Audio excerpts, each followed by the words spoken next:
안녕하세요. 오늘은 제가 주민팀으로 온 지 한 5달이 넘어가거든요. 그동안 근무하면서 주민팀이 어떤 업무를 하고 있고 어떻게 주민들을 도와드리고 있는지 한번 얘기해 보려고 합니다.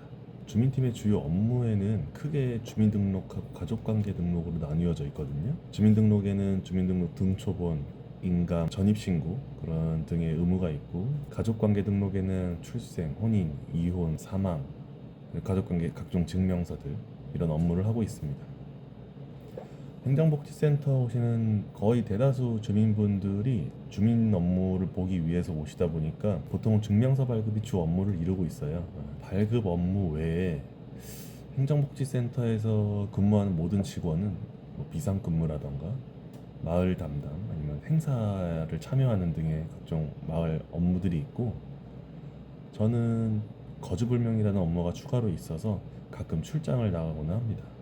요즘 이제 통합행정이다 해가지고 원스톱 서비스 이런 것들을 하도 많이 하다 보니까 다양한 기관의 서류를 행정복지센터 와서 한 번에 떼시거든요. 그래서 그런 기관들의 서류도 발급을 하고, 업무가 보통 사무실 내에서 모두 이루어지기 때문에 9 to 6에 가장 적합한 업무이지 않을까 싶습니다.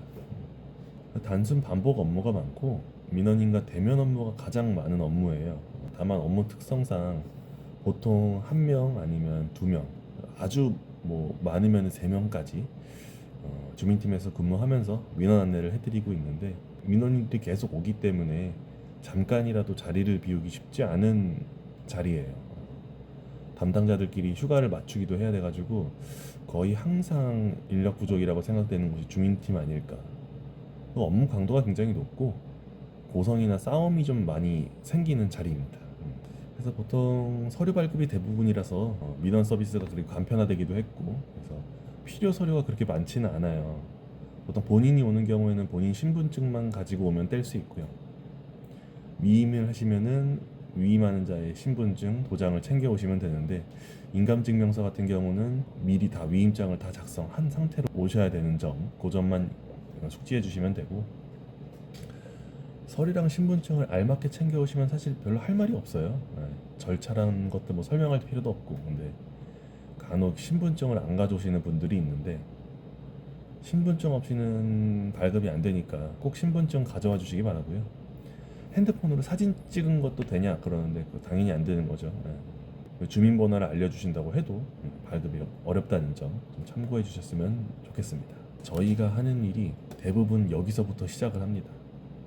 그러니까 신분증과 필요 서류만 들고 오면 되는데, 면사무소 오셔가지고 그거를 못 챙겨왔다, 그때부터 이제 저희 업무가 시작이 돼요. 그러니까 안 되는 이유를 설명하는 건 사실 별 의미가 없는 것 같아요. 경험상 이 마인드가 안 돼도 되게 하라라는 그런 마인드이기 때문에 그런 정신무장을 깨부셔야 되는 업무가 저희의 가장 힘든 업무라고 생각합니다. 그래서 저는 좀 안타까운 표정, 그리고 죄송하다는 말투, 본인만의 응대 스킬을 통해서 다시 돌려보내는 게 저희 업무고요. 어차피 이거는 사실 방법론이라고 할 게 없는 게, 어떤 응대를 해도 항상 10건 중에 한두 건은 욕먹는 거는 변함이 없더라고요. 건수를 한 건이라도 줄이기 위해서 다들 응대 스킬을 강화하시기 바랍니다. 주민팀은 행사, 사업, 프로그램 이런 것들이 없어요. 그냥 민원 상대하다가 업무가 끝납니다. 다만 인구 현황, 뭐 이런 제출 조사 같은 것들이 있는데, 특히 선거가 껴있는 연도면은 조금 업무가 힘들어지는 점 있습니다. 주민 업무 자체가 이제 바쁘고 힘들다 보니까 거기에 이제 선거 업무도 같이 껴있으면은 조금, 그때는 조금 더 피곤하죠. 이번 연도가 선거가 껴있어서 좀 더 피곤할 예정입니다. 보통 담당하는 업무에 대해서 법률을 한 가지, 아주 많으면 서브로 두 가지 정도만 알고 있거든요. 그런데 주민팀은 주민등록법 외에 아까 통합행정이라고 얘기를 했는데 발급 서류가 너무 많아요. 다양한 기관에서 발급하는 서류가. 그래서 그 기관마다 담당하는 법률을 어느 정도는 숙지를 해야 돼요. 다만 이제 다행인 거는 깊게 파고들 필요 없이 아주 얇은 법률적 지식만 요하기 때문에 그냥 OX만 판별할 줄 알면은 그 정도만 알면 될 것 같습니다. 얘기 드린 대로 그냥 민원 응대하는 것들이 처음이자 마지막이다 라고 알려드리겠고요. 안타깝지만 열정적으로 무언가 해보고 싶거나 자기 개발하고 싶으신 분들, 조직에서 인정받고 싶으신 분들, 이런 분들은 시청이 아닌 읍면동 사무소 행정복지센터로 발령 받으셨으면은 총무팀, 산업팀, 복지팀, 그러니까 주민팀을 제외한 업무들이 맞을 거고요. 일 욕심 없고 좀 머리도 쓰기 싫고 평가나 승진에 관심도 없고 뭐라 하건 그냥 내일만 하고 그냥 집에 가련다라고 하시는 분들은 주민팀이 굉장히 잘 봐줄 수 있어요. 그래서 대부분의 주민팀 담당자들은 매너리즘하고 굉장히 허무주의에 빠지기 쉽거든요. 그러니까 공문도 작성할 일이 없고 사업도 안 하고 자기 조직이 어떻게 돌아가는지도 모르고 사회가 지금 어떻게 돌아가는지도 모르고 그냥 앞에 민원만 계속 쳐내기 해요. 그래서 업무 시간에도 자리를 못 비우니까 당연히 교육 프로그램이나 축제 어떤 알려주는 것들, 그러니까 교육이나 축제 참여도 당연히 불가하고 공문이나 게시판에 글이 올라와도 그걸 확인할 시간이 없어요. 그래서 6시 민원 업무가 마감이 돼야 그때부터 이제 밀린 행정 업무나 뭐 공문이라던가 그런 것들을 보면서 야 이런 것들이 있었구나 하는데, 공무원이 그렇게 이렇게 시간을 넉넉하게 주고 기간을 넉넉하게 주고 알려주는 편이 아니라 대부분 끝나고 확인하면 다 늦죠. 다 놓치기도 하고. 앞서 말했듯이 단순 반복 서류 발급, 민원 업무 위주를 이루기 때문에 본인이 일에 관심이 없으면 일이 굉장히 줄어들어요. 그냥 앞에서 대민 업무하는 게 끝이고, 근데 이제 업무에 열정을 갖기 시작하면은 아까 말했듯이 다양한 기관의 서류들을 떼야 되기 때문에 한도 끝도 없이 일이 생기는 자리입니다.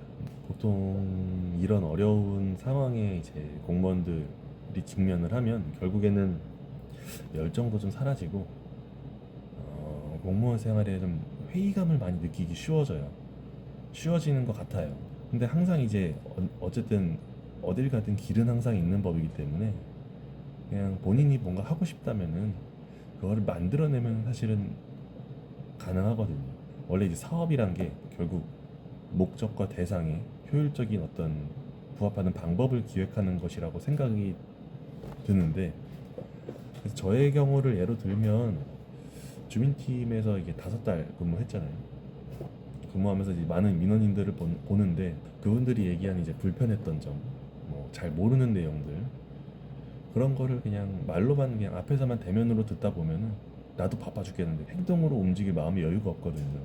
근데 이거를 말로 흘려들을 게 아니라 이분들이 했던 얘기들을 뭔가 기록이 돼서 데이터를 누적하고 그런 건의사항을 해결해 나가다 보면 서비스 질이 좀 더 좋아지지 않을까라는 생각이 좀 들었어요. 그래서 한 달 전쯤에 현장 민원 디지털 소통 서비스, 처음부터 이렇게 이름을 기획한 건 아닌데 QR코드를 통해서 퀴즈와 건의사항을 받아가지고 민원인과 소통하는 그런 서비스를 진행을 하고 있어요. 그래서 익명으로 소통하다 보니까 건의사항도 많이 들어오고 그런 거를 해결하면서 찾아오시는 민원인들 참여도나 만족도도 굉장히 높게 나와서 이번에 그거를 성과로도 잡아보려고 합니다. 그래서 굉장히 단순한 거, 그러니까 민원 안내를 하는 거를 찍어내고 그거를 건의사항도 받고, 그런데 QR코드를 통해서 익명성을 보장하고, 이런 것들을 기획하고 이런 것들을 기획해서 기획 공문을 내고 사업 진행 결과를 공문으로 보고하고, 그리고 보도자료도 홍보하고, 혼자 본인이 뭔가 기획해서 해도 충분히 가능하다는 점을 좀 알려드리고 싶고, 물론 이제 주민팀이 단순 반복 업무로 인해서 주민팀에 있다 보면은 머리가 굉장히 굳기 쉬워져요.